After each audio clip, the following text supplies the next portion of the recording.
Hello, and welcome to The Alt Left.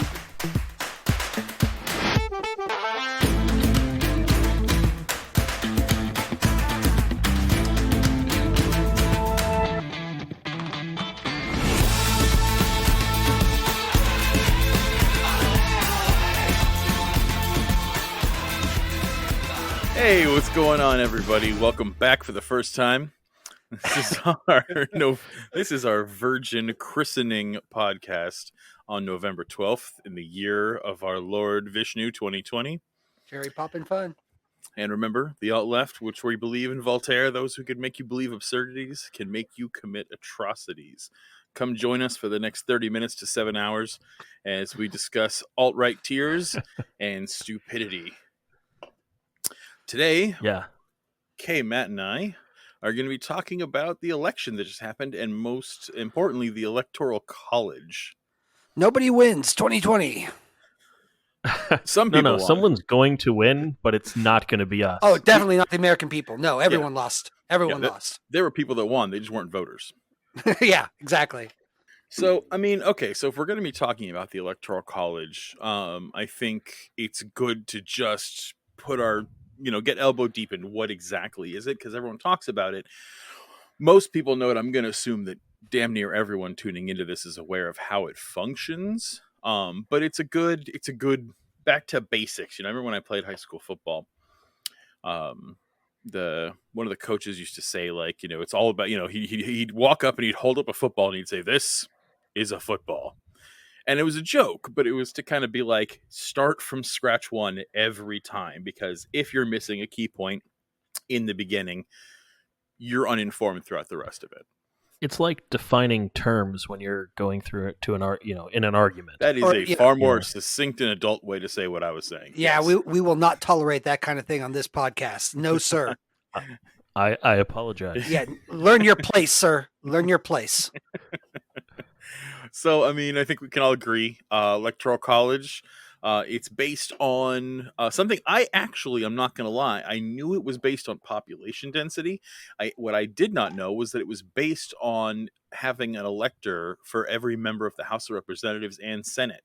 Oh, no shit, really? Yeah, it wasn't until I was looking up the Electoral College, looking for factoids on it, that I know that. I thought it was census data, which, I mean, I guess technically in a roundabout way. A little bit, yeah. Well, it is. Everybody gets 2 for each senator. Each state gets 3, actually. And then, yes, you get at minimum 3, but you get 2 for each senator, and then you get for as many elector or as many congressmen as you have. Yeah. So, the way it works out is there's an elector for everyone in the House of Representatives, which right now is 435, which it's been for quite a while. It needs to be updated. Yeah. And the Senate has 100. And then there's an additional 3 people for people who live in Washington, for people who live in D.C. District of Columbia. Exactly. Yeah. So every state gets 3 electors. California is the most populous state because, well, we're California. Texas, I think, is number 2, isn't it? But California. Either that or New York. No. I mean, I think New York is known for being the most populous city, but as far as state goes, Texas and California are the big 2. Yeah, you got one big blue one and one big red one. Yeah, per square mile. New York has a highest population density, but it goes California then Texas. Yeah. I know they have the second most electoral votes because I know California gets 3 electors and we have 53 Congress people and 2 senators, so that's why we get 55. Yeah, Texas at 29 million. Yeah. And one of the things I think is a background fear that people think sometimes is that the electors, it's actually something I believe, it wasn't Jared Kushner, it was actually one of his direct spawnlings, crawled out of hell and made a tweet about the electors should be doing their duty and voting for Trump regardless. But that's actually only happened a couple times. It's basically a formality. It's much more rare. Well, faithless electors are much more rare. It's because they're selected by the party. So if you're selected by the Democrat or the Republican Party, you're not going to turn on that party. Yeah. So each state, regardless of who wins, like if the Democrats win that particular state, the Democratic Convention gets to choose its electors. Yeah, it's happened very rarely. In fact, it's been more often than not errors. People have showed up drunk They've misspelled names. Electors actually tend to be a whole lot of worthless, jobless, aimless heirs of very rich and connected people, Yeah. like the Bush children. Apparently, there was one elector who voted for the same person for president and vice president. So there's some vice president out there that got a vote for president. That's fantastic. I thought it was funny. I mean, Instant promotion. Sleepy Joe could never do that. No. But something I wanted to talk about while we're on this one is how and why the Electoral College was established. Because it was established during it was actually established at the Constitution. And it was at the Constitutional Convention, not in the Articles of Confederation. And the Electoral College was actually, believe it or not, was a compromise. It was basically two camps. I'm sure there was a couple people out there who wanted to like draw straws or tip a cow, but for the most part, half the two largest camps were that they either wanted a populist vote, kind of like what would actually make sense today, and what most modern humans do, and the other half wanted Congress to actually select the president. Which actually was how senators were picked for a very long time. Was they would actually be selected from the state senate. It's like California State Senate would actually select the senators to go up, and that didn't change. That changed not that long ago. But yeah, it was actually made from a compromise during the drafting of the Constitution, and it's the only reason it is this way. And that's kind of explains why it's so unique and screwed up, is because it's this strange, awful halfway margin between two viewpoints. Kind of like most of America. I actually was going to ask you guys, like, I've got a couple ideas. There's a couple historical viewpoints that are usually pulled to. But let's talk about it. Why do you think this is even a system that existed besides the compromise? Like, I'm a firm believer in the theory of kind of like what Hamilton wrote in the Federalist Papers. And, it was about making sure that some slack-jawed Welshman didn't get in. I've always thought it was much more devious than that, to be quite honest. I think that they had no idea that, or they didn't want people that weren't educated voting, and so they put the Electoral College in so that this guy would go and vote for what he thought the people in his state wanted, regardless of how they voted. Like that's how it started. Yeah. I've actually heard that take as well. That it was, the idea behind it was so that the dummies didn't get somebody in there that, I guess, the people with brains still got to control what was going on a little bit. I've heard that too. Well, I know that something, because again, I looked into this a little bit, but James Madison actually had written about it. And what he was, I mean, again, this is one man. We're talking about a whole bunch of wealthy, egotistical slave owners. So, but James Madison, just being one of these assholes, actually wrote that he called them factions. And what he was worried about was that there would be a tyranny of the majority. I'm going to go ahead and assume, I mean, because these guys were like Calvinists. These guys came from the Protestant Reformation, from classic liberalism in England. These guys were John Locke fans. They believed in personal. I mean, they're basically libertarians. Yeah. And the last thing they wanted was populism. And so he wrote that what he was worried about was factions taking over, and 52% of the population making slaves of the other 48, and doing horrible things, which is ironic because the Electoral College has led to a two-party system where we transfer back and forth who's going to be shitty to the other half of the country. Yeah, pretty much. Well, and I feel like, to be honest, the Republicans right now are very afraid of what the other, essentially 52% of the population, is doing right now. Well, it's not even 52%, and we're gonna discuss this in a little bit. But like, you got to remember too, it's like most of this country, and I'll talk more about it when it's my turn, but most of this country is center right to right. There really Yeah. isn't a strong left wing in this country. There's a lot of people that think they're leftists and think Well, they're liberals. who would you say? I mean, because I would vote if I was going to say who are the most leftist politicians we have. I'd say they're AOC, they're Bernie Sanders, they're Ilhan Omar. Oh, you Yeah. want to talk about a dream team? Ooh, Yep. baby. Yeah, no kidding, right there, huh? I don't care if Bernie's old. I'll be gentle. But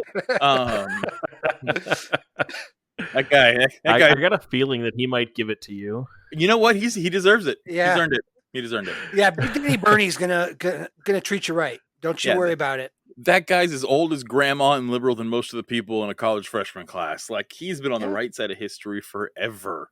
Yep. Yeah. He's never had to evolve.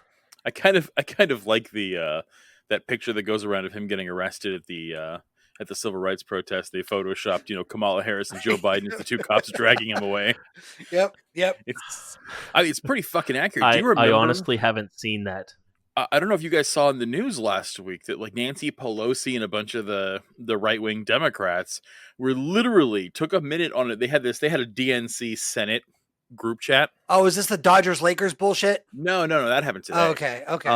Or I think it was today. But yeah, no, this was during the week earlier where Nancy Pelosi and a bunch of the old, Democrats came down from hanging upside down in their cave and decided to lambaste AOC and the squad and all of them, basically saying that That's you're right. You're ruining defunding the police. Yeah. It was like, meanwhile, all the leftists kept their seats. It was all the old fucking dinosaurs that got voted out. Yeah. Well, and there was another call similar to that where all the right-winger Democrats were yelling at Pelosi and her ilk for being too liberal and costing them elections. Like, that's because, people want to think about this Democrat versus Republican as kind of a heartbeat of the nation. But honestly, the civil war happening within the DNC right now is kind of closer to where the country is. Yeah. And for those of you listening, since this is our first podcast and you haven't gotten to know us very well, just take note.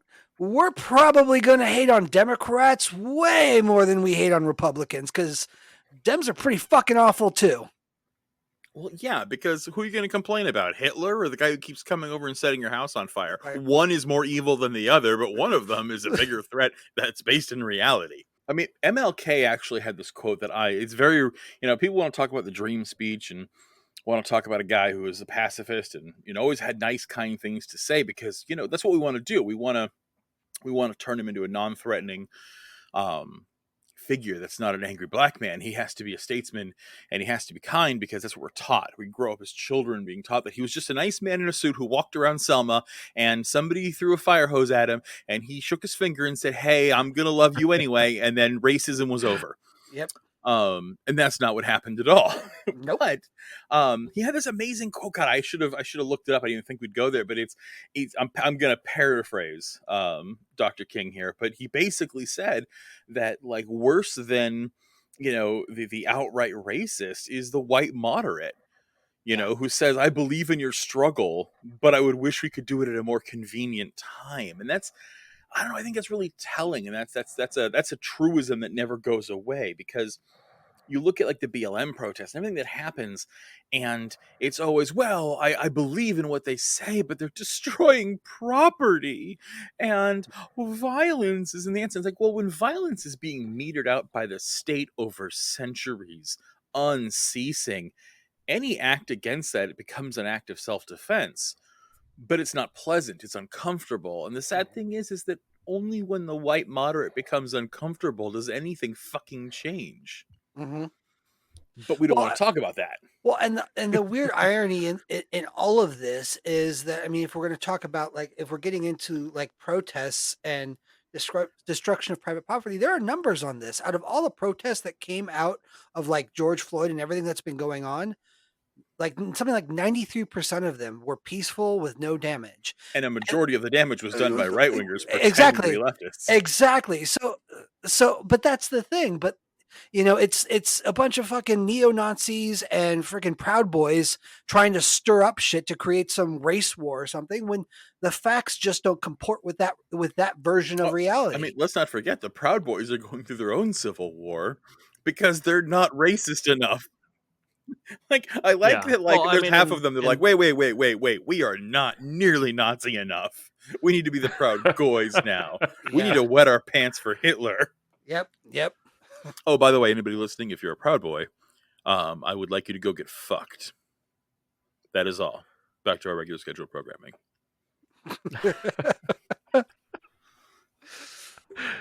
All right, Electoral College.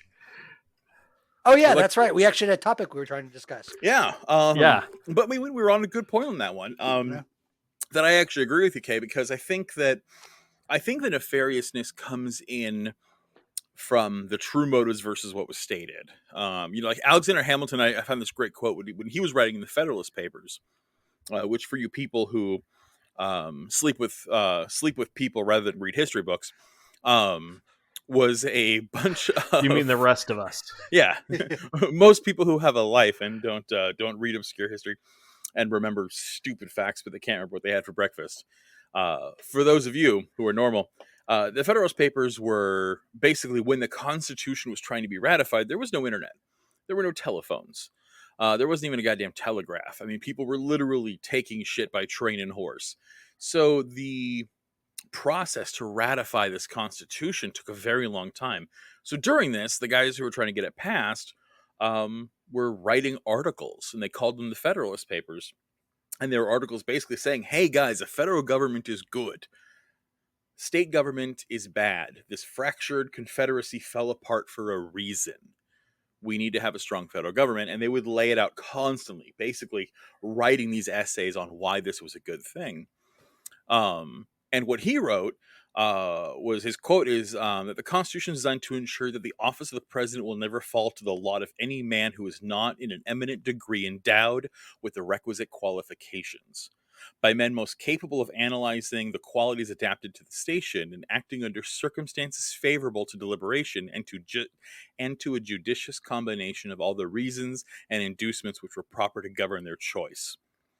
Which basically he's saying, I don't want some idiot son who's a moron and is incapable of holding this office with dignity to hold the office. And well, with the last two Republican presidents, that's been a bit of an issue. Between W and Drumpf, we've actually run into an issue where we actually are having people in office who don't have the mental capacity to complete them. And that's regardless of whether you agree with their policies or not. I don't think anybody here is a big fan of Obama or Clinton all that much, but at least they carried themselves with a decorum and a demeanor that was befitting of the office to an extent. In public, yes. Yes, exactly. There you go. I don't want to say that Clinton was really full of decorum, but to be fair, Bill Clinton was a chaste monk compared to JFK or his successor Jumbo, who literally wrote letters to people talking about his swinging horse meat. Yeah, that's true. but I mean, here's the thing: like, in terms of sex, like, I don't require my president to be a freaking straight up prude chaste. Like, I don't care if a guy is banging chicks left and right. I don't think that's any indictment on how they run a country. They only get paid $250,000 a year. That's the reason you do the job, right? I mean, seriously. It doesn't, like, just because a guy gets his dick sucked in the Oval Office, is it classy? Fuck no, it's not. Is it something that we expect? No, but it's a social construct. This country was founded by prudes and it remains run by prudes. The only reason that was a problem for people is because they got a problem with sex. I'm sorry, I can't think of a classier place to get a blowjob than the Oval Office. I don't actually care what a president does behind closed doors with anyone. 100%. I have a problem with all of the conservatives that claim to have morals and and the sanctity of marriage, and then the hypocrisy of a president like Trump, where he's got 26 different women that have sexual charges against him. Don't forget He's about the had children. 3 marriages, 5 children from 3 different women. Raw dogging porn stars. He was caught and then bribing them not to talk cheating with about his it. wife with a porn star, and then paid her off with campaign funds. I mean, come on. I mean, well, how else are you going to pay her? Well, I mean, not from paying all that. Let me tell you something. All that tax as he does, I've tried. Billions you don't have. Yeah, I've attempted this. You bring a snap card into the massage parlor, you get thrown right out. Well, you're just not doing it right. But yeah, and again, it's right throughout the party. Like, okay, do you guys remember Anthony Weiner? Yeah. Senator of New York. Mm-hmm. Now, turns out Anthony Weiner sucks. Turns out he's texting 16-year-olds and like all kinds of stuff. Gross piece of shit. Yep. Yeah, and like he apparently like cannot stop like trying to nail didn't he, children. All immediately resign after he was. But that's brought the thing is before. to light? But before that, actually, we didn't know about the illegality and the rife grossness he was up to at that time. That didn't come out till a couple years later. Actually, it's because of the Clinton emails. Yeah. Hashtag better emails. But it was actually, he was literally caught sending not even a dick pic, literally sent like an outline of Anthony Weiner Jr. through his like lame gray boxer briefs to his mistress, an adult consenting woman with which he was having an affair and wanted to see his Jumbo Johnson. Okay, like that was a thing. She wanted it. It was consensual. They were adults. Now, was he banging someone on the side from his wife? Sure. Okay, so he's not husband of the year, but he's still qualified to be a senator. But the Republicans were up in arms that how dare he have a penis. And meanwhile, 3 of the Republicans who were calling for his resignation were currently under investigation for child porn charges. Yep. But this is the difference between the parties. The In Democrats, comes QAnon. Yeah, I mean, don't get me wrong. The Democrats are spineless. They're ineffective. I'm not a Democrat, nor am I a fan of them. But the Republicans have the fucking audacity of an Ivy League rapist. Like these guys will do. These guys will literally condemn the other side for doing whatever they want. Meanwhile, they will literally be having their hand in the cookie jar, and it doesn't matter. Yeah. And that's the difference. Is I completely agree, and that's my exact point. Yeah. Yeah. And we're going to disagree largely on minutia for most things, but in this, I think we can all find some common ground that, don't be sitting there judging someone else while you're puppy kicking levels of evil. Yeah. Well, okay, so we've gone into that. So the next thing I would ask then, if we've established what the Electoral College is, right? How did it come about? All that good stuff. The question is, I think there's 2 questions: is A, is it fair? And B, should we abolish it? And I think those are very separate issues, because we have, I mean, hell, the way we gerrymander districts isn't fair, but we still keep it, and no one's even going to go ahead and say we shouldn't be able to keep that going. And you can abolish something even if it's fair. Like, I believe the Senate is fair in terms of it's an even playing field amongst the states, but I believe the Senate should actually be abolished. I would like to simply see the House of Representatives as the sole legislative body in this country. Well, and that's the tricky part of this, because what the Electoral College, regardless of what its original intent was, in basically in our lifetimes, what we've seen is a situation where it's basically created a situation where the minority of this country has just as an equal, if not greater than, say in how it's run. Far greater. Oh, yeah. It's far greater. States like Alaska, Wyoming, Montana, Delaware, Jesus, Montana, Montana, they all get 3 electoral college votes, and that actually makes them more powerful than states like California. I can't remember. There's something like a person's vote in Montana was like, I don't know, like 7 people in California or Texas or something like that. It was ridiculous. And that's we're talking about people in the continental US. How about Puerto Rico? How about Yeah, they don't get a vote. there's a whole bunch of US territories. I mean, there's a whole lot of Polynesian islands that we, Samoa. I mean, there's a whole bunch of people who are American citizens, have constitutional rights, are protected by and adhere to American values, laws, and civil rights, and yet they don't get to. It's like, yeah, they get to vote in the primary, but who gives a fuck about the primary? Yeah, They don't get a vote for president, and if that is then how No. can you expect taxes? That Yeah. is taxation without representation. If you are not allowed to vote for the commander in chief, how is that not a violation of your citizenry? Well, it is, and to be honest, the short answer to questions A and B is no, it's not fair, and yeah, we should abolish it. Yeah, now, It's have you guys heard about it's the national? antiquated, it's confusing, it's it just doesn't work for a modern America, especially when it could be so absolutely easy for all of us to vote. Yeah. I think an application on your phone. Almost every American has a cell phone. Almost. Now, I'm not saying every, but there's a I'm lot of okay with us it that not do. going out to. I mean, again, at a certain point, I think there is the idea that we do need to keep some level of security on it.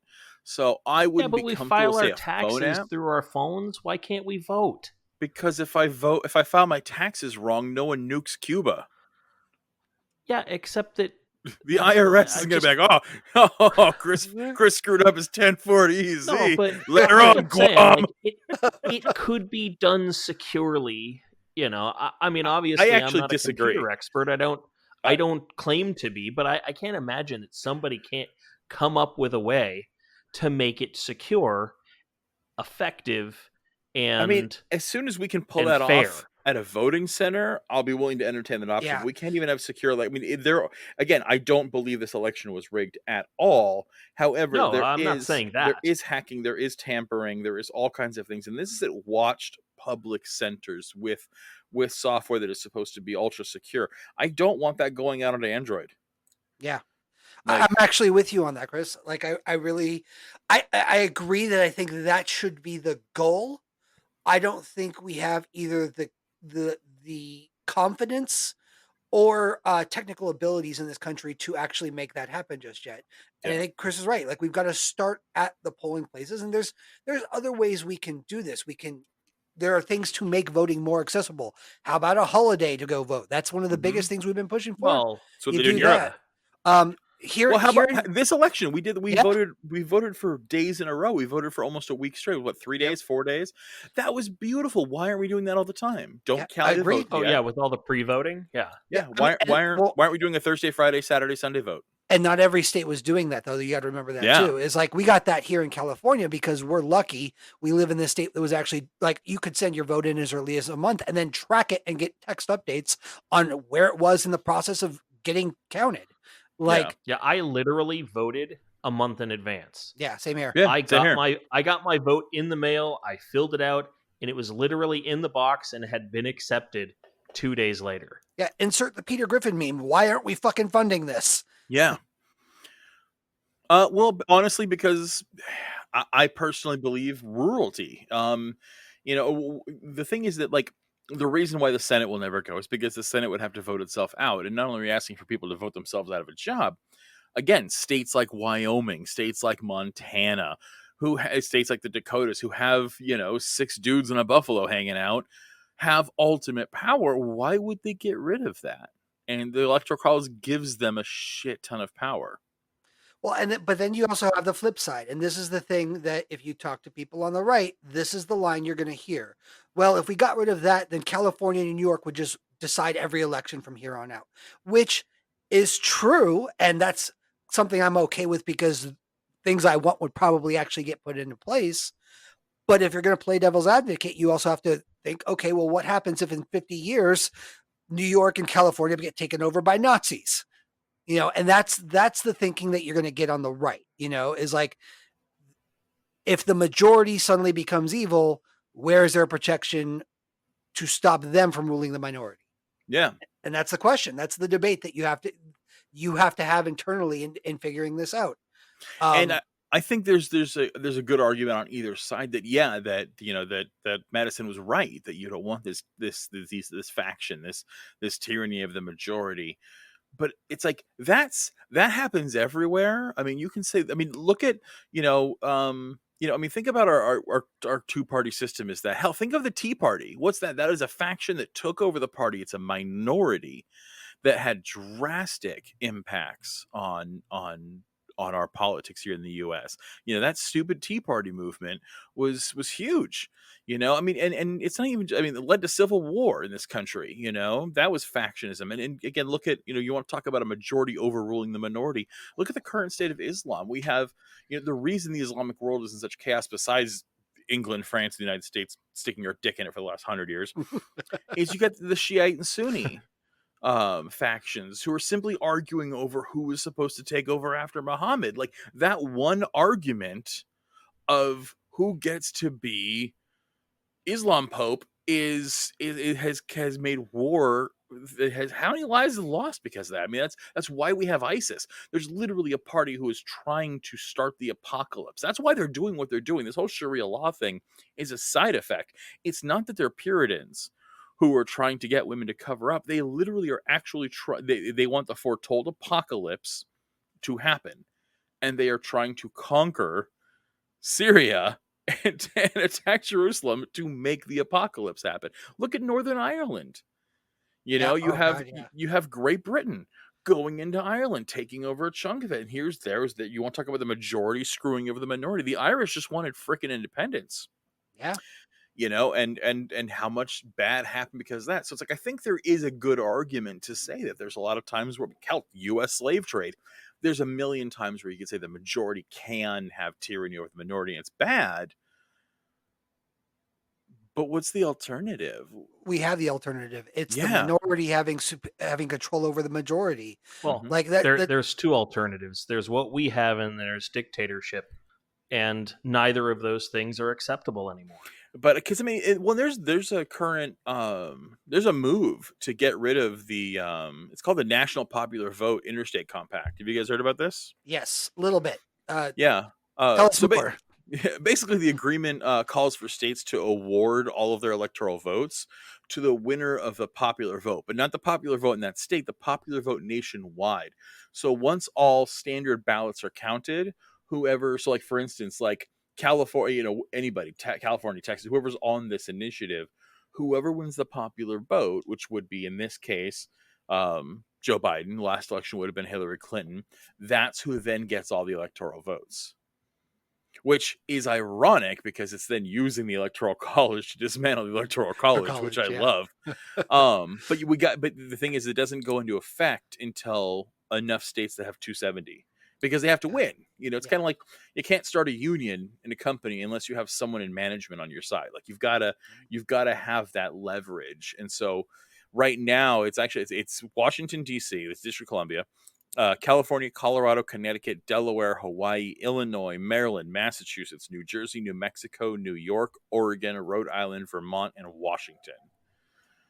Hey, a whole lot of Democrat states. Yeah, honestly, Texas came over, that would be huge. But yeah, it's like 100. I think it's like 190 electoral votes, something like that. And we need to get to 270. So we're more than halfway there. But if we could do that, that would be amazing. And honestly, all the arguments against it, I actually find to be arguments for it. Like, a lot of people have bitched and complained that, like, candidates would focus on the cities rather than going out to Iowa and whatever. Like, all they would care about is New York City, Dallas, Texas, Los Angeles, San Francisco, St. Louis, Missouri, Boulder, Colorado. This is where they would go. Where the people are. That's crazy. I say. I actually think that a lot of people would explore a non-party candidate or their non-party candidate more often if they felt like their vote actually mattered. Because right now there's a whole lot of people in a whole lot of states, especially California, on the Republican side who feel like their votes don't matter. Republicans in California, when you vote for a Republican candidate for president, it does nothing. Your vote is not going to necessarily have as much weight because you know that the Democrats are going to outweigh it. You feel a little bit disenfranchised that way. Yeah, I mean, Yeah. even And for all the record-breaking voter turnout that we keep hearing about, the projected percentage of participation this year was something like 60, like I think 66%, which was huge. which is supposed to be huge, but that's still like 35% of the voting population not engaging. Like, that's still a big issue. Like, and compared to other countries where voting is actually, they feel like they can make a change and they actually care about it more and they're encouraged to do it and they have faith in the system. Like, some countries can see numbers as high as like in the 80s. I mean, these are higher numbers, and the US can like, I think the biggest turnout before this was in 1908 when we got like 65%. And now we're projected at 66. Like, okay, big whoop. Like, yeah, the numbers are significantly higher, but as a proportion of population, it doesn't really mean dick. We're still where we were 100 years ago. Yeah, you're completely right, man. And yeah, and that's a problem. I mean, honestly, like, and the three of us, whether it's, the three of us are all pretty opinionated voters. So I actually think that for us, how much our vote matters wouldn't change your voting much, but I don't think that's average. I Great. believe disenfranchisement's a big thing. Like, personally, I voted third I party. absolutely agree. Yeah, I hate the Republicans. I hate the Democrats. I voted third party. Now, I got to tell you, if I voted in a swing state like Iowa, I would have voted third party because fuck them. But I sleep a lot better knowing that I live in California and it doesn't matter what I vote. The state's going Democrat. So Yeah. I would still vote the same, but I'm not gonna sit here and lie in front and say that I don't have a privilege of living in a very heavy blue state. Which, by the That's gonna way, go. if you were one of those fuckers that was on TikTok or social media constantly saying a vote for third party is a vote for Trump, fuck you. Yeah. Fuck your bullshit. That's not how fucking voting works. Okay, number one. Number two, no, it's not. Because here in California, literally every single person who voted third party could have voted for the Republicans and it still would have gone to fucking Biden. Yeah. So that's a stupid argument. Yeah, it may matter in some of the swing states. Sure, I'll give you that. Well, and here's the thing: is even if not, right? Like, I agree with you. I think you're completely right. But let's just say you're wrong. Let's just say that we had it close enough that third party votes could have tilted it and Trump could have won. That's not the fault of the voter for voting in a way that you don't like. You don't get to shame people for voting for your candidate out of fear. If someone wants to vote DNC, they should vote DNC. If you look at Biden and you're like, you know what? I like this guy, or even if you look at him and you're like, he's good enough, that's fine. That's your choice. You should vote that guy. That's your candidate. That's something like, I like him.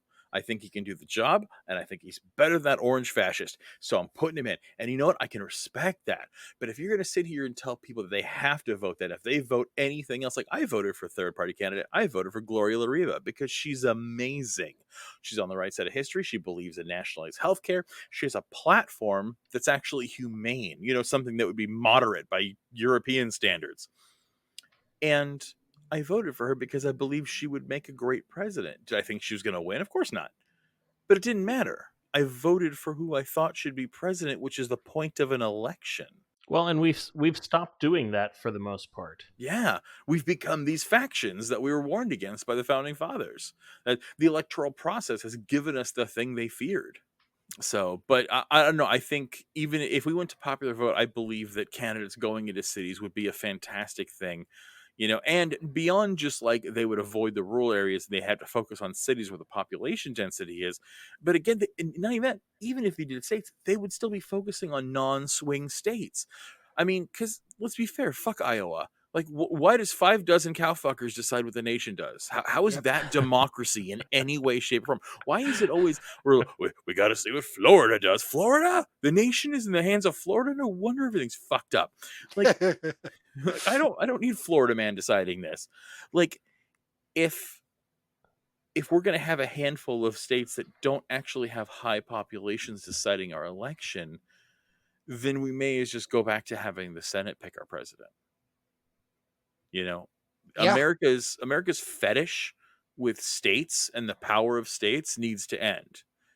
This is what could get rid of the red blue state bullshit. In all honesty, think about it. Like, we as I agree. I yeah, think that having a popular vote would lead to more people voting third party, and Yeah. they're actually becoming a viable third party versus the two party system that we've had for the last 200 fucking years. yeah, we would actually have parliamentary government where coalition governments would have to be formed, where the will Yeah. of the people and the voters would actually have to be cared about. Because right now, what do you have? You have this two-party system where even if you agree with something, you have to oppose it. Anything the Democrats do. I mean, look at Obama. Hell, at the end of the term, he was trying to put, a Supreme Court justice who the Republicans had nominated and liked, and they wouldn't put it through because, well, I'm not going to do what that Kenyan wants, and it has to be in opposition. The Democrats do it to a lesser degree, but they do it too. Yeah. It's, that guy Yeah, says red, I say blue. They say up, we must say down. We have to Yeah. be, if we have to be the opposition, because that's the only way we're going to get the voters from the other half. yeah. It doesn't matter. They don't care. They simply want to oppose because they can. Identity policy, not politics, and that's where or politics, Yeah, not policy. And that's where we get screwed up. But agreed. the best part of that would be the irony, honestly, because if it happened, it would actually, like, if we got this, if this initiative actually went through enough states, if we got the National Popular Vote Interstate Compact done, it would probably go to the Supreme Court right away once it happened. But that's the best part, because constitutionally, states have the power to run their elections and decide it. So federally, that fetish with states' rights would be the thing to help abolish it. And secondly, then it would go through the Electoral College would abolish itself. Like, the dual irony of that happening would actually be beautiful, and I would like to see it in our lifetime. So, moving on to the topic of election results. Okay, I believe you were going to talk about them, actually. So election results, yeah, fun. So as of right now, They're coming one day. yeah, well, I mean, we'll have certification as of December 8th, but I don't think that anything's going to change with any recounts or anything like that. So as of right now, assuming all states having been called, there's 290 electoral college votes for Biden and 232. Now, obviously, as we stated before, 270 votes is what any president needs to win and be crowned king. Joe Biden was And already king of the black people when this started. Yeah. Remember, guys, if you didn't vote for him, you're not black. Accurate. That actually is very true. The demographics say so. I was doing some research on past elections, right? So Georgia, last 4 years, 4 elections, pardon me, has been a Republican state. This year, it has flipped, and it has flipped for a very specific reason. Arizona is almost always a Republican state. This year, it is obviously a Democrat state. So Arizona's Republican. Yeah, very. Those two states is where I'm kind of focus on today, and what I'm looking at is why we have the results we have today. And I know that there are some third-party votes in each of these states, and I didn't take those into account when I made any type of calculation here. So Arizona has a population of 7.279 million people. So that's 7,279,000 people. Total votes for Biden is 1.648 for Biden, and Trump for 1.633. That gives the Electoral College to Biden by 15,000 votes, which that is crazy to think about. Except that when you consider that all of those votes, the majority of those votes, are coming from two places. Maricopa County and Pima County. And what's in those counties? The big cities. Phoenix is Maricopa, so isn't it? Phoenix, Glendale, and Mesa are in Maricopa County. Glendale. That accounts for 5 million people. So, like 3/4 of the population lives in one county alone. I mean, it's no wonder why we have Arizona being a Democrat state. Also, the other reason here is Trump was not kind to Senator John McCain, and they love him. John McCain. They loved him. Yeah. And so John McCain, and he just trounced him every chance that he got. And I think that is a huge reason why they decided to vote Democrat versus voting Republican at this time. Second state here is Georgia. Georgia is always a Republican state. They vote Republican for governor. They vote Republican for mayors. They vote Republican for everything. Well, except for this election. So Georgia, population of 10,620,000. So once again, we have to look at why.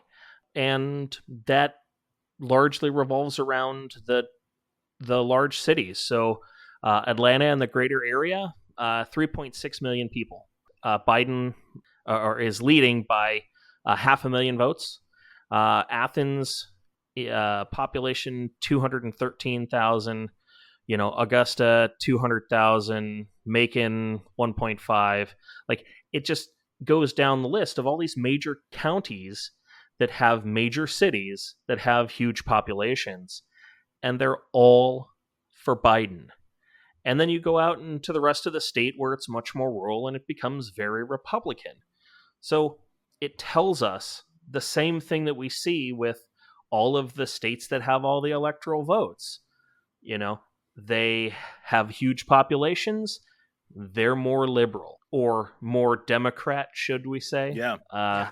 Because they're definitely not progressive. God, I wish.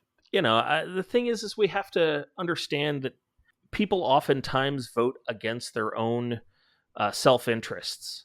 And they do that for a number of reasons. They do it because they either feel disenfranchised or they don't know any better, in my opinion. Or because it thinks it makes them true Americans. Yeah. Identity politics is a hell of a drug, my friend. Yep. It is. And so now we have a whole bunch of, Republicans that are going to where they count votes and demanding they stop the count. And we've got Trump's legal team filing, I think, 16 legal filings that have all been stricken down or just simply dismissed so far. And we're, a week and a half in. I don't see that slowing down at all. Yeah. I think that that's going to continue. That's where we're at. And I don't think that that's going to change much. Historically, when their recounts done, you see a change of a few hundred votes, usually here or there, but it has very rarely, if ever, actually flipped a state in terms of from one to the other. Yeah, absolutely. Yeah, the Georgia and Arizona thing are surprising as hell. I mean, and we shouldn't, and that's the thing is, I agree with you. It's one of those I'm torn between. I don't know if I'm shocked or if I feel stupid for being shocked. Because Arizona, Trump basically begged Arizona to vote against him. Let's be fair. Not only did he fuck with John McCain, and you can like John McCain, you can not like John McCain. Personally, I don't get the Mr. Rogers vibes from him. He decided that gay people weren't allowed to have children, so I hope he's burning in hell next to Ronald Reagan. He's a piece of shit. But there were good things about him. He did save the ACA at the last second. He was not all bad. I'm not trying to lump him in with all the worst, but he wasn't great. But the point is, Arizona loved him. Yep. And I disagreed with his politics, but I don't think John McCain was a bad man. And I think he wasn't a liar. And I don't think he was a coward. I mean, the guy showed more balls in a POW camp over the course of a couple of years than Trump has his entire life. Oh, then 5 deferments for shin Yeah, splints? deferments for shin splints from Rich Daddy and Bone Spurs. Yep, bone And spurs. Oh, bone yeah, spurs, it's Bone pardon Spurs. me. And meanwhile, John McCain sits in a prison cell when he could have been released because he was the son of an admiral. And he says, no, my fate's going to be the same as these boys, because he's like, I can't look myself in a mirror and go home when these guys are dying in here. I mean, say what you want about him, say what you want about war and about Vietnam, which was bullshit, blah, blah, blah. The point is, that's integrity, dude. And that's something that Trump doesn't not only recognize, but he then went and attacked and was like, you're going to go after the guy who has like the coolest effing war hero record there is and call him an idiot and a coward? Like, are you kidding? And then John McCain dies. And what does he do? He has to go and shit on the grave. He goes after the guy's wife, his widow, goes after him, won't go to his funeral. I mean, it was just, the hell are you doing, man? It was the dumbest move he could possibly do. And so it's like, of course Arizona's going to vote against him. But at the same time, I'm still surprised. Georgia, we have Stacey Abrams gets the election stolen from her. Republicans do all the Stacey Abrams, right? That's Yeah, Yes, Stacey you're Abrams, right. that's I correct. said it, and then I was going to talk about it her. crashed on my ear wrong. Okay, well, then I'll let you talk about that. Her, but like, No, please. It- The thing is Stacey Abrams has spent the last 2 years doing nothing but registering voters in places like Atlanta and Macon and all of the other large cities yeah, because she knew that in 2 years it was going to be very, very important.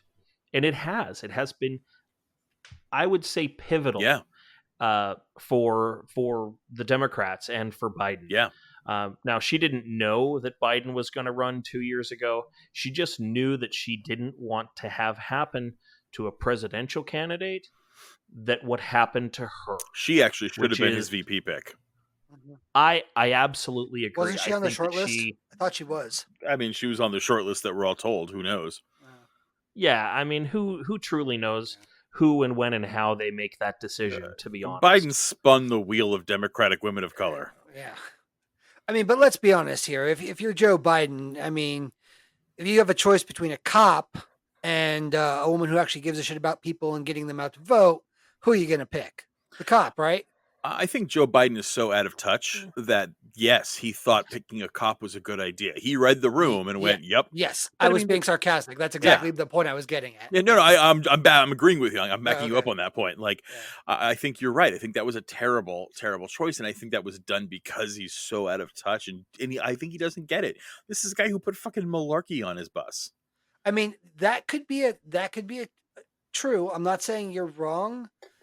I would disagree though. I think it's more that he does get it because, and like again, like I'm going to talk about, this country loves its cops, and I think he knew exactly who he was speaking to. Well, then let's talk about it. I mean, moving on. Yeah, You know, fair enough. Yeah, let's talk about the right wing of the American the American left. Yeah, or lack thereof, as the case may be. And this is something that like is important, especially if anybody who bothers to listen to this is going to understand anything about us and our views and what we believe. Like this is facts. There isn't really a left wing in this party. There is a party that says they're left wing, and then there's the right wing party. Okay. And there's data on this. We can do this. There's a Gallup poll that actually came out last year. It was basically just polling people to find out where they stood ideologically. And now take this with a grain of salt, because what's called the American left, by most other standards of like first world countries, is pretty fucking center. Like, so, and what, America calls center is right wing, and what we call right wing is fucking fascist crazies. So I would even call our left wing is worse than center, because I mean, honestly, think about who's in charge of our left wing. It's Hillary Clinton, it's Joe Biden, it's Nancy Pelosi. These people are right wingers in Europe. Absolutely, they're center right corporate Dems. well, and they're all old as shit and out of touch. But that's something to keep in mind. According to this Gallup poll, all right, 37% of Americans on average identify as conservative. 35% as moderate, and 24% as liberal. Okay. And again, most people that identify as liberal, I mean, anybody moderate or right is going to call them extremists or some bullshit like that. But if you look at what policies they tend to vote for, it's usually moderate to center right policies. And so that's what I mean when I say that there is no left wing in this country. There are people that are left. There are leftists. The three people on this podcast are examples of that. But we wield little to no real political power. I wish, and I know that Chris and Kay are going to agree with me, I wish we could have voted for this socialist left-wing Biden that the right keeps putting up and saying exists. That's the guy I wish I could have voted for. Yeah, where's the flag-burning Joe I keep hearing about? Yeah, right? But he's not. And if you look at their policies, what you really have here, what the Democratic Party is, and this is something it's important that everyone fundamentally understands, whether you're left or you're right, you need to wake up to this realization. The Democratic Party is not some radical leftist, crazy party. They're not even some liberal party. They are center-right corporate Democrats. They are right-wing in everything but a few social issues. They will swing left as long as it's politically convenient to do so. That's why you get situations like Hillary Clinton and Barack Obama having to evolve on gay rights when people like Bernie Sanders were always there advocating for them. All right. And I think the most damning part of that isn't that they were even against them. Like, for instance, I actually don't believe that Hillary Clinton or Joe Biden were ever anti-gay. I believe that Hillary Clinton and Joe Biden didn't give a crap, and they were going with what was politically viable. And what was politically viable back in the 80s and 90s was to be anti-gay marriage. And they shifted after the winds shifted. Yeah. And I think that's actually far more damning. I'm far more likely to be okay with someone evolving on the issue than someone who literally fought against people being people, even though they knew it was wrong because it was convenient for them. And I agree. And that's what makes me the most mad. Anybody that can look at the evidence and say, you know what? I was wrong. I'm changing my opinion. That is someone that should be respected. But when it's constantly happening and always happening after it's a political advantage for it to happen, it becomes suspect. And I agree with you. I didn't used to. I've evolved a little bit on my viewpoints on these things, but now I do, and it's disgusting. All right, like this isn't something that you should have to just. Oh, I actually think this is good now. I thought about these issues that we've been talking about for fucking years. And now all of a sudden that it's not going to hurt me politically, I'm on your side. Bullshit.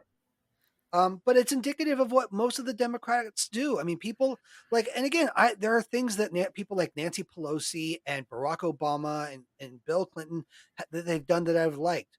But part of the problem that we've had here is that, I mean, really ever since Reagan, the Democrats went to this, Trump, it was actually championed by Bill Clinton, is this idea of shifting to the center and moving into corporate interests. And as soon as that started happening is when shit went down, because they stopped giving both parties, and this is especially important for anybody that's the middle class and lower, both parties care more about corporate interests than they do about helping you.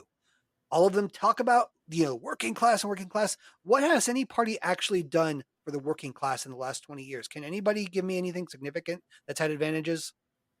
I mean, no.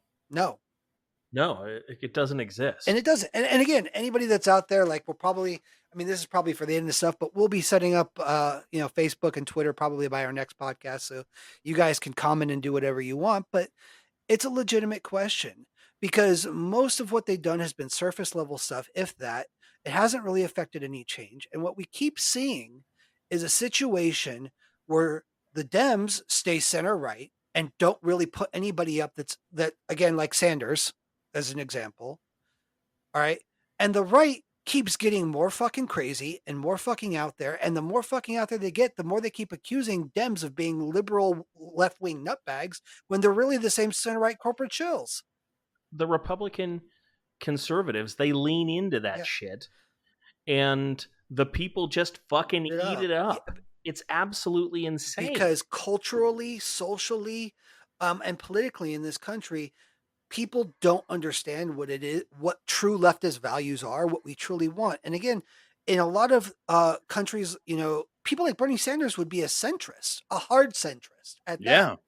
But his ideas are looked at here as if there's some extreme bullshit. And again, I want this out there. Like, this is something you guys start looking at other countries. Look look at Canada. Look at Britain. I mean, anywhere in the UK, really. These places. Well, you've also got leaders that aren't politicians. They've done other things before they were politicians. Yeah.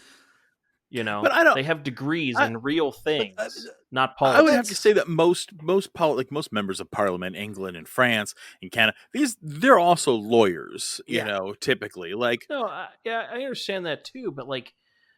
Trudeau, what does he have a degree in? It's not politics. I don't know. Or a lawyer. He's got a PhD in being shitty to natives. Yeah, he's real good at that.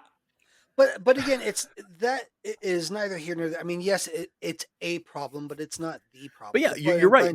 Bernie Sanders' healthcare ideas are in line with 1940s England. Yeah. That's our left. Yeah. And what I hear the most from the right is talk about cost and, we can't do it and it'll raise your taxes. And I'm just saying, like, there are countries that have this in place and they're fine. They pay a little bit more in taxes and get back way more and not spending buckets of money to not die. It's not rocket science, And again, this is one of the things that I've always seen as a really weird thinking on the right. On the one hand, you have all these America bros that are going to scream for the high heavens what a great country and how we're better than fucking everyone. But when you try to tell them, hey, why don't we take what these other countries are doing, fix the problems and do it better? No, we can't do that. No way. No, that's communism. Blah, blah, blah, blah, blah, blah, blah. Yep. It's like either we're the greatest country in the world that can do everything better than everyone, or we're not. You don't get to have both. Like, okay, if you want your capitalist bullshit healthcare where people are dying because they can't pay for fucking, flu medication or a flu vaccine, sure, but then you don't get to turn around and claim that we're the greatest country in the world. It doesn't fucking work that way. Yeah, if you're willing to let your diabetics die because insulin costs $1,200 a shot, or because asthma inhalers cost $500 a piece, and here's the thing: even then, our leftists are culpable. For instance, yes, Cory Booker. I like Cory Booker. I gotta tell you, Cory Booker. I've seen him in these Senate hearings, and he grew up in a poor neighborhood. Dude's proletarian. Like, there's a lot of things I like about Cory Booker. You know what I don't like about Cory Booker is when Bernie Sanders was trying to make a bill to let America buy bulk insulin from Canada for cheap and give it to diabetics here. Cory Booker blocked it, saying that, well, there's nothing in place to ensure the quality, as if Canada's making bunk insulin.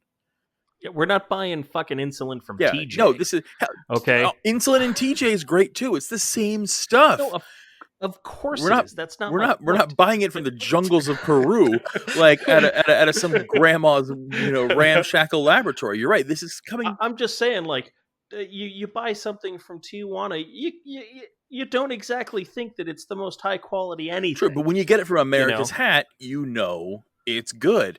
And it was ridiculous. Their standards are the same as ours, but Cory Booker held it up for quality control. By the way, he received just an absolute horrifying ass ton of money from the pharmaceutical lobbying industry that year. Sure. No. Yeah, I'm sure the two things are not related at all. The thing is, right? that's Cory Booker is one of the left heroes, man. And that's who we've got. A guy who's in their pocket and votes down cheap insulin. And this is a black politician from cities that have major people of color populations who are severely impacted by the lack of access to medical care for diabetes. And it's like, wow, you straight up hung your constituents and the people who voted you in out to dry so you could make some of that sweet boner pill money? Like, it's just, this is our left. That's our left. Yep. And again, we can recognize when these people do something good. But when it comes to things that actually could help people and things that would probably cost a little bit more for these companies making billions. Oh no, we can't do that. Oh no, costs too much, and we can't test the viability of it, and it's not made in America. It's not the best, so we can't do it. Brr. By the time Vietnam hit, more money was spent. By the time the ending of Vietnam, more money was spent in the war in Vietnam than was spent on education in the history of the country. Meanwhile, we're all patting ourselves on the back while we're finally getting some results with this opiate crisis and prosecuting the offenders. And the actual people responsible, not the company. The company's going to get it a little bit, but the people, the family at the head of this, are not going to see anything really happen to them. No, they The buried their assets and fled. The ones that made the decisions and made this happen and knew it was going on, they're completely fine. And yet we're sitting here jerking each other off about how we got this. And ultimately, this is going to be a drop in the bucket for the company. They're not going to get hurt. They're not going to go bankrupt. They're going to pay everyone out, and they're going to continue doing shady business because the left refuses to. We're great to tell everybody how great we are and how awesome we are, but when it comes to actually taking a hard look at ourselves and recognizing our faults, we won't fucking do it because we don't have the balls to. I hate fucking Republicans. They're right wing assholes. But you know what? They lean into their horrible. And that's how you get a Donald Trump. Yeah, Donald Trump's the president we deserved. Yep. Like everyone wants the world to get better because Donald Trump is gone now, and just kind of like what you're saying, like, are we moving left? And it's like, look at who we just elected. That was our response to Donald Trump, was a guy who literally campaigned on nothing will fundamentally change. Yep. That was our answer to Trump, was to bring someone in to usher back an era that created Donald Trump. And keep in mind, I want everyone to remember that quote, the only reason we know he said that is because somebody recorded when they weren't supposed to in a meeting of his wealthy backers. That's where we got that from. Mm-hmm. Okay. And that's what happens to everyone. I mean, that's, yep. remember Mitt Romney and yep. his 47%. Yep. You have to remember, they tell the general populace one thing and the message to the people giving them the money something completely different. And that's what we have to wake up to. All right. I may talk shit about the right, but the left, you're just as culpable in all this mess too. And the real thing here, and this is the big issue. And again, at the end of the day, we're three straight white dudes giving you guys our opinions. We're all very well of our privilege here. Yep. We're all very well that no one has any illusions. Yeah. So let's get that out of the way. But when it comes to solving the problems that created Trump, the idea that the guy who was vice president before Trump came in is going to do something completely different to prevent the next Trump is a little ludicrous. And let's not forget why he was vice president. Remember, we had we had an actual liberal, educated Harvard professor who had a very unpopular complexion. And so what did he need was a conservative, and a funny name. Yeah, and a funny name. Don't forget the funny name. Oh yeah, a name that just doesn't sound very American. So even though Trump's actual family name is Drumpf, but regardless of that, look it up. Biden was vice president because Obama needed a straight man. He needed an old, crusty conservative to be the other half so that the progressives would vote for him and the boomers would vote for Biden, which makes sense. Just like why Biden picked Kamala Harris. Biden picked Kamala Harris not because she's incredibly intelligent, which she is, not because she's capable, which she is. He picked her because she's a woman of color. That's it. And Biden was Biden was that for Obama. Obama was like, I need an old white guy who's conservative. So it's like, yeah, we're bringing, like you said, we're bringing that guy in. Yeah. And that's what creates this. And that I think it's, honestly, I would say it's this two-party system is not the entire reason, but I think it's a good chunk of the reason why the rest of the industrialized world has moved forward and why we can't. Yeah. I believe no matter what, we'd always be behind because we're a terrible country. But I think one of the reasons why we're not moving, even if it's slower, is because of that. Yep. I agree. On things that are not moving forward, one of the things that I got to tell you is actually the only thing I'm afraid of with this election is the reaction of Trump's base. You have to, the question I ask is, okay, is it a cult? Are these nationalists? Yes. Or are these Yes. fascists? And Yes. yeah, that's kind of because what I get that's kind of where I came to as well, was that it really is a trifecta of fuck. Like, okay, for instance, like there's lots of definitions of cult, right? Mostly they're religious, and cults are defined by Merriam-Webster and a lot of people as groups of people who have beliefs, religious beliefs that aren't popular, that kind of thing. But Wikipedia, I actually think has the most relevant one for the 21st century. It actually struck me. I really liked their definition of a cult. And that is, I'm quoting it here. I wrote it down. In modern English, a cult is a social group that is defined by its unusual religious, spiritual, or philosophical beliefs, or by its common interest in a particular personality, object, or goal. And if that don't describe the needle dick truck flag waving Trumpsters, I mean, just a social group that is defined by its unusual philosophical beliefs or by its common interest in a particular personality, object, or goal. And especially in with the current trend we have in the Western world of non-God spirituality coming back into the rise. We got crystals and chakras. We got Scientology. Get your Thetan, see you later. Oh, you trying to bait me? You trying to bait me right now, aren't you? I mean, it kind of sounds like. But I mean, seriously, there is a big rise in non-monotheistic classical religious beliefs. Now, don't get me wrong. Don't get me wrong. The old boys haven't gone anywhere. Hail Satan. They are all here. You can talk to Jehovah. You can talk to, you talk to God. You can pray to Jesus. You can pray to Muhammad. There's all the old school guys are still around. But you have to agree that non-dogmatic theism is also on the rise. And I think it's because religious belief is very slightly waning.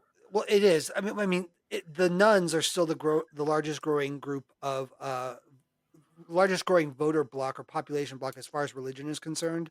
And for anyone listening who doesn't, seriously, still, for anyone listening, the nuns refer to anybody that identifies as non-religious or non-religiously affiliated.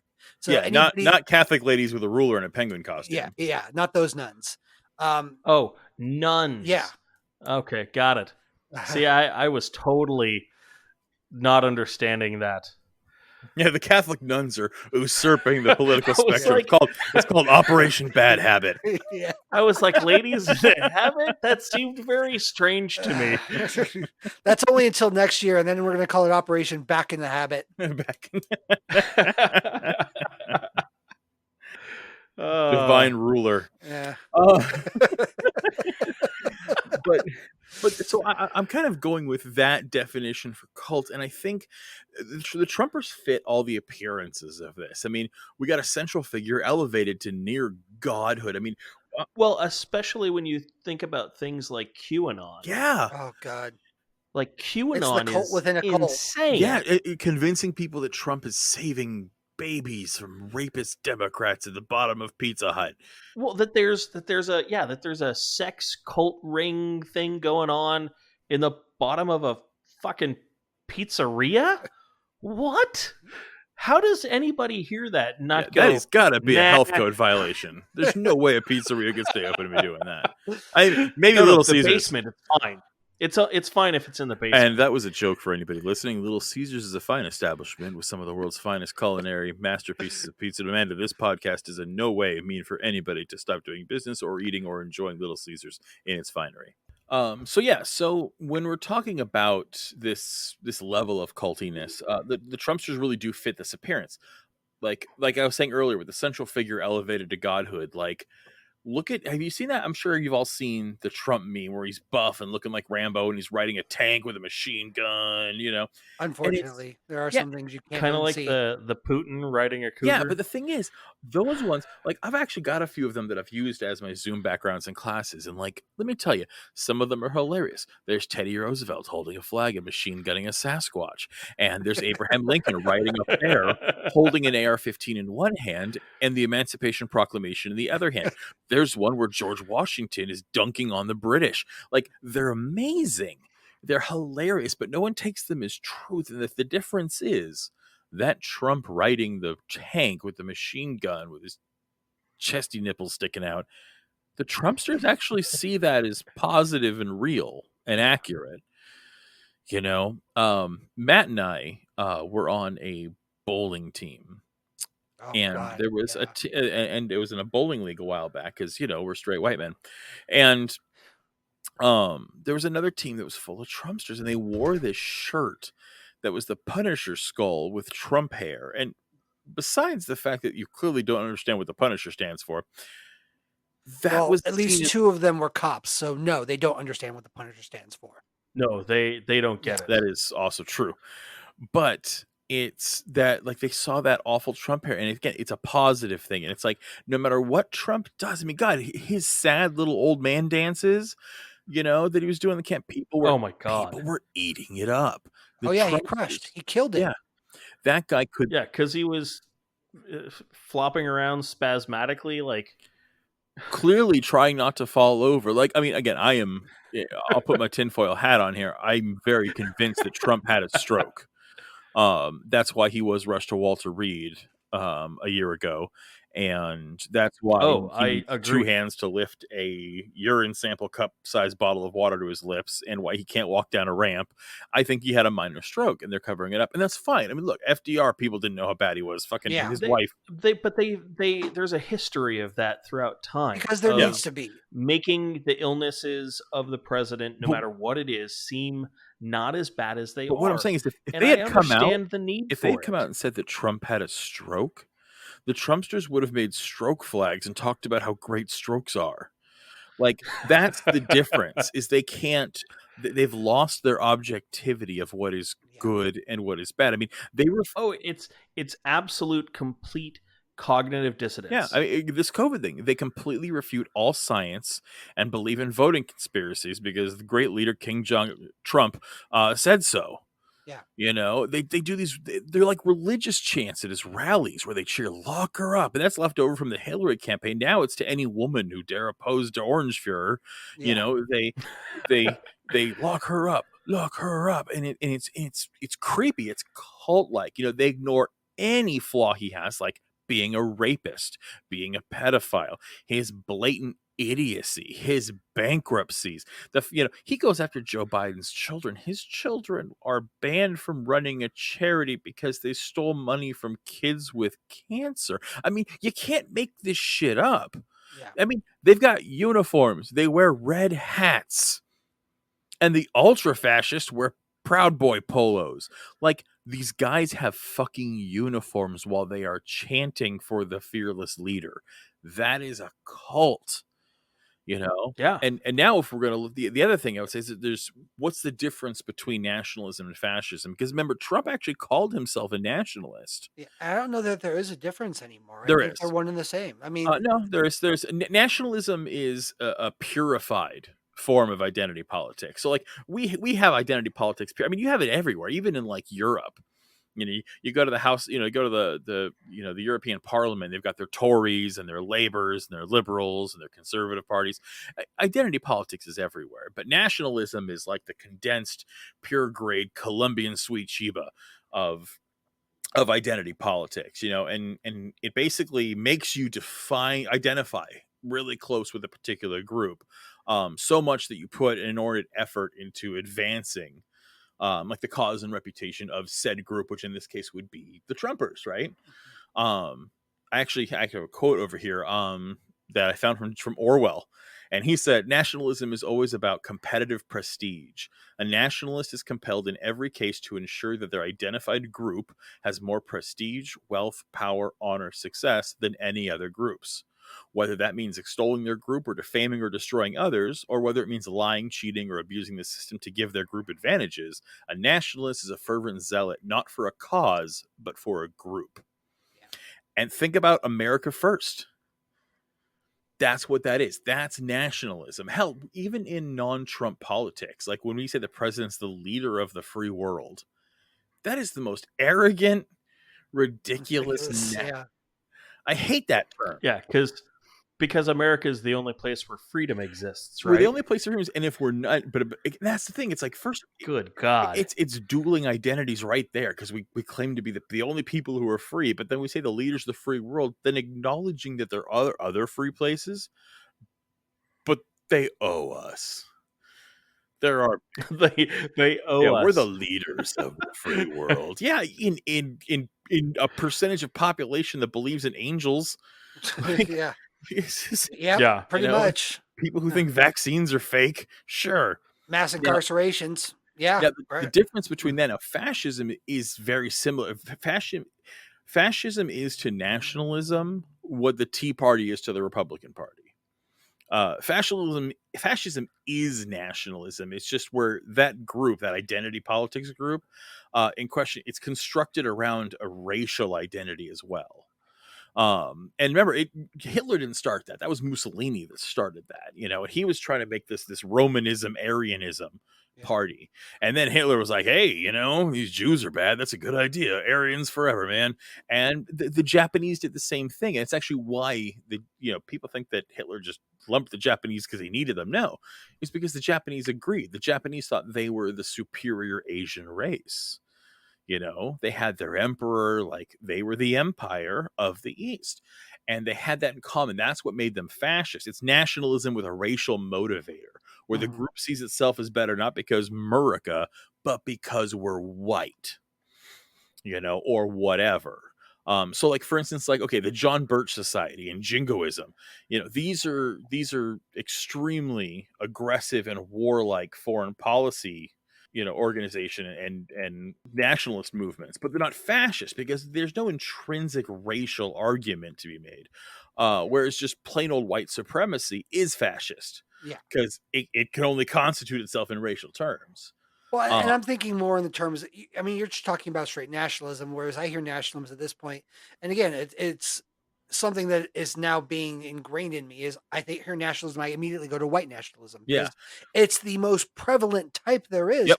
and even the lines between nationalism and white nationalism are starting to blur under a Trump presidency. Well, and white nationalism is fascism. It's just a different way of saying it. Yeah. I mean, it can be both. They're not mutually exclusive. No, but if you are one, like you can be A and not B, but you cannot be B and not be A. So for instance, like Correct. you can be a Republican and not be a Tea Partier, but you cannot be a Tea Partier and not be a Republican. Yeah. Just like, okay, for instance, like ISIS is a good example of a nationalist movement, not a fascist one, because they're about advocating Islam, which is across any racial line, right? But like Islamophobia is fascist because it's pretty much anti-Arab. Yeah. Anyway, and like, so like the DNC and the GOP, these guys are nationalist groups. They are ultra nationalist. They are America first. They identify the group. That's not good. Nationalism is bad. But Trumpism is where it's crossed over to fascism, and I think that's where we have to be careful about the line. The fact that we call it Trumpism, I think, tells a lot. Yeah. But that's the thing. It has become a descriptor of a special flavor of fascism, just like Nazi fascism and Romana Italian fascism and Japanese fascism. This Trumpism has become synonymous with white nationalism. It is the newest wing to take. It is the Third Reich of white nationalism. It's got a strong fascist wing based in the alt-right. I mean, it's literally the worst of all three. And I think what we need to worry about as leftists is not, and that I think is what marks the difference between leftists and liberals. Liberals want to elect Joe Biden and want brunch back, and they just want everything to go back to normal because Cheeto Man is scary, and they want people to be nice on Twitter again. That's all they want, because liberals are privileged, and they're privileged people who don't care about anybody else's issues unless you're the one thing they care about. But if you're not that one thing they care about, whether it's gay rights, homeless, whatever, like liberals tend to have whatever their a pet flavor of the week is. Most liberals tend to have a pet issue or two. Yeah. Leftists stand on the side of the oppressed at all times. That's the difference. What we need to worry about, I think, is that liberals want Joe Biden back. And liberals want everything to go back to normal, but there is no normal. Normal's gone. We had Trump. He's not going away. And the worst part is neither is followers. And that's what we have to watch out for. We have to stay on guard. We have to stay mad, but we also have to ignore his claims and give them no validity. Because one of the things that's been really helping this process of him not wanting to relinquish power is the media, even Fox News. All major media outlets have stopped covering him, caring about him, and have stopped giving any lip service to, well, we'll see, because Trump wants to bring some lawsuits, and well, we'll find out where those go. Like, even like the right-wing news outlets are like, no, Joe Biden's the next president. This is stupid. Yeah. Yeah, move on. And that's helping, and so it's like we need to fight not just the Trumpsters, but we need to fight those who would give him a chance, because we cannot take him seriously because he is not serious. I mean, that's exactly it. And this idea that, next year is going to come around and Trump's just going to fade into obscurity, it's a pipe dream. It's not going to happen. It's like you said, there's about 30% of this country that thinks he is the next fucking Messiah. And he is going to control them and grip onto them and hang on to them every single time. Now that he's going to be ostracized by the Republicans, every single time the left or the right do something, he is going to latch onto it. He's going to comment on it, and his base it can grow even more than it already is. Yep. And it's by his bullshit leadership that you get Trump 2.0 the next time. And what scares me the most about this, Trump's a fucking imbecile. And look how much horrible he created. Imagine somebody that's Trump level of evil and has some semblance of intelligence. Mike Pence? Pretty much. But that's what I'm worried we're going to get, because we elected another centrist who's not going to fix anything. Yeah. Joe Biden is going to do nothing to fundamentally change the anger and frustration that people felt that drove them to Trump in the first place. I think Mitt Romney is going to be our next GOP running guy. I think good chance he'll be the next president, actually. I don't know. I mean, he's been campaigning hard. He was. If you look at what Mitt Romney's done, is he's walked this amazing fine line of criticizing Trump, but not turning on the party. Like, what's his name? I forgot who the other guy was who was running against Trump. I can't remember his name, the Republican, but he turned on the party, and that's a no-no for Republicans. But Mitt Romney has said, nope, Republican good, Jesus good, white good, Trump bad. Yeah. And he's done it with the skill of better than a politician. Like it's taken a concerted effort. In a BLM rally. Yep. Not because he gives a shit, because it was damn good optics. And this guy's going to come back, and the right, because remember, unlike the left and Democrats, the right wing sticks to their party. These guys do identity politics better than anyone. Yep. So they're all going to vote for him, but he's going to capture those middle ground people by being like, look at me. I'm not some crazy lunatic, and I'm not no socialist. I'm going to make America great again for realsies. Well, and this is also where we need to get rid of the Electoral College. Mm-hmm. Yep. Because of this strong arm that happens by all of these unpopulated states that have far too much power simply because of how many electoral votes they get. Yeah, the Republicans have us believing that they're a silent majority, but they're actually an incredibly loud and annoying minority. Yeah.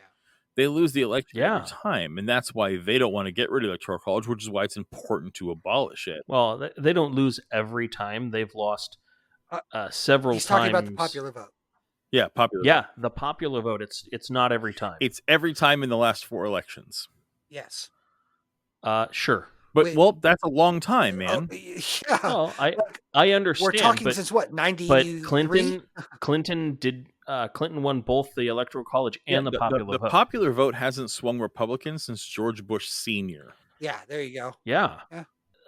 When you say that the Electoral College and the popular vote. No, we're saying get rid of the Electoral College. Every single time. No, but you're saying every single time, and that's not true. Clinton won both. No, we're both times. We're saying the Republicans always lose the popular vote lately. Yeah, that not that they lose elections, that they lose the popular vote, which is sure. Adding on to your argument, this is why we should have popular vote versus Electoral College. Because then the Republicans couldn't pull this crap. It would actually bring both parties more to the left.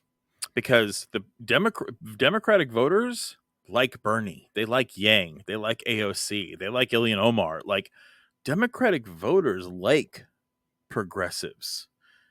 Today we had Feinstein from California up there who literally put forward legislation to congratulate her favorite baseball team. And I've been living for the comments saying, thanks, I can't pay rent. Yeah. But that's your average Democrat. Yep. And that's the problem. Well, yeah, that's your average Democrat with the added effect of them plugging their fingers in their ears anytime they're forced to face the hypocrisy of their own party. I think it's more along the lines of that's your average politician that has no idea what's actually going on with their constituency and is doing nothing to help them. Yep. I think AOC and Ilhan Omar are the very, very small minority of elected public officials that actually give a shit about the people that they represent. Yep. And the one good thing is politicians like them are on the rise. Yes. They absolutely are. The left, and I don't mean Democrats, I mean the left, has learned the same strategy that the Tea Party employed. Grassroots organization at the local level, take it little by little, and then build up. And that's what they're doing now. And that's what we're going to see more and more. Even here where I live, it was remarkably close. We now, granted, part of that is because we switched to a district system instead of just an overall general popular votes for city council seats. But I live in a city that is Republican. Fuck, is it ever Republican? And I'm not going to say we won anything, but one of the heaviest Republican districts, the last count, it's a close race by 12 votes, which Jesus. This was supposed to be us like all out, like going right.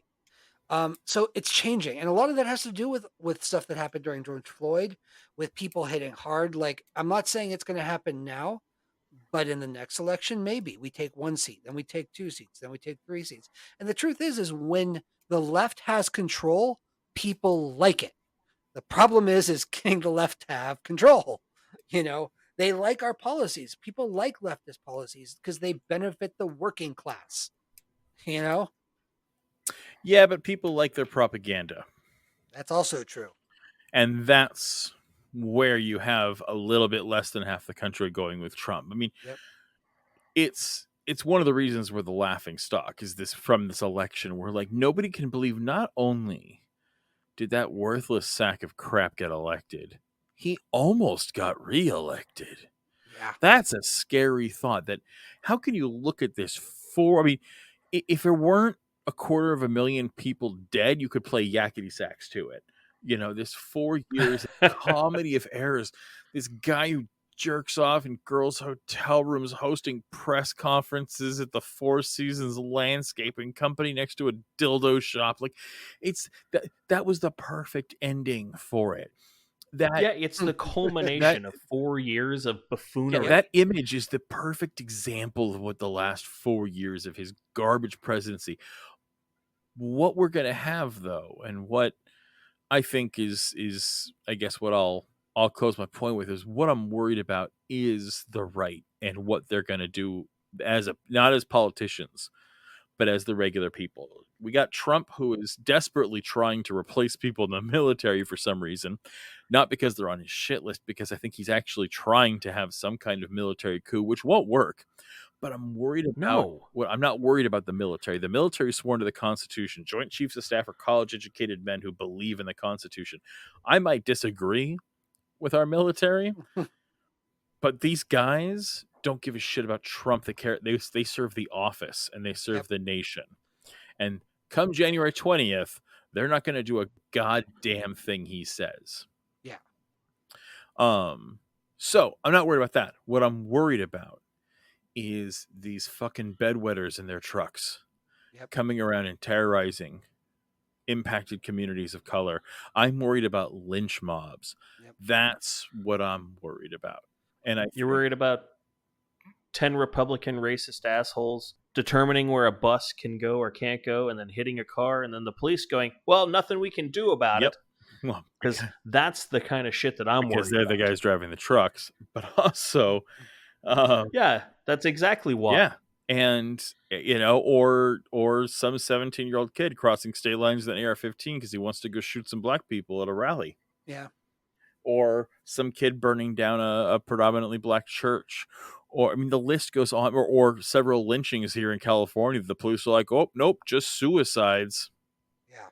Well, and the problem is no matter who or what or how and the how left we are and all of that, it doesn't matter because we're never going to change the opinions of the far right. There's no way to change their opinion. They are who they are, they think what they think, they go along with everything that they do because that's what they've always done. They have no interest in changing. We on the left and we as liberals and Democrats You. typically want what's that? Oh, you said dirty words. I didn't like them. Well, I understood that I said dirty words, but in general, Maybe that's a we are good the point of people. clarification for anyone listening here. I think Chris has the best explanation for where the three of us align as far as the left goes. All three of us are But leftist politics. Kay is left of the DNC. Kay is a progressive. Matt is a hardcore progressive and definitely a leftist. And I am an outspoken socialist. Filthy communist bastard. I bring soup for But- my family around with me. So but that's where the three of us stand. all I mean to say is that at least the people on the left are willing to change, are willing to think about and understand new ideas, versus where those people that are QAnon and the cultish Proud Boys that have drank the fucking Kool-Aid have no interest in doing anything but doing what they do. Yeah. And they're going to terrorize people, which is why the left needs to stay vigilant, stay connected, stay armed. You can only count on each other in your neighborhood. Do not count on the authorities. Do not count on police. Do not count on the government. Which, not that you can't count it for anything. Yeah. I am not an anarchist, and I am not saying government is bad. In fact, I believe in high taxes and I believe in government programs. I think we should cut Jeff Bezos' head, drink his blood, liquefy his assets, and give them to the poor. And I believe that should be done through regulation. But that's a whole other episode. I want a red, white, and blue guillotine, baby. When it comes to people in impacted communities being terrorized by white nationalists, there has never been a time where the authorities have been on their side. And so your community is what keeps you safe. Stay connected to your community and watch out for each other. Agreed. Amen, brother. So, white dude takeaways from our cisgender, straight, white California male privilege. I resemble that remark dearly. What do we take away from this one? I take away that the electoral college needs to go bye-bye, and we need to find a better way, and that's popular vote, in my opinion. I think one of the many ways, like, there's a lot of avenues that need to be taken to have this happen. One of them is true leftists. I'm not talking about liberals. I'm talking about progressives, leftists need to get on the same page and need to kind of try and take back the Democratic Party. If it can be saved at all, that's the best avenue. I think it's already started a little bit with people like AOC and Bernie Sanders having a bigger voice. But if we really want this to happen, leftists need to start taking a hard look at themselves and what they believe, and then taking a hard look at the party and waking up to the fact that it doesn't represent those beliefs. Yeah. That simple as that. Like, this should be our party, and it was hijacked from us by neocons a long time ago. It's time to take it back. I don't disagree at all. I guess my takeaway is that, yeah, the Electoral College needs to go. America is not moving in the right direction. I think Maddie Cakes was definitely right on that one. And that the election may be over, but this fight is not. I will give Joe Biden credit for being right on one thing. We are fighting for the soul of the country. I don't believe he is the antidote by any means. Joe Biden is a man with credible rape allegations who hired a cop as his VP. That is not where this country needs to go. But I do agree that we are fighting for the soul of the country in a manner of speaking, and we're not done yet. Well, that's going to wrap us up, and I hope the dozen or so of you who will hear this one day and years from now with our humongous fan base will enjoy this. And we will see you next time for another episode, hopefully far more polished than this, which is our very virgin podcast of the alt left. Remember, kids, the revolution is you.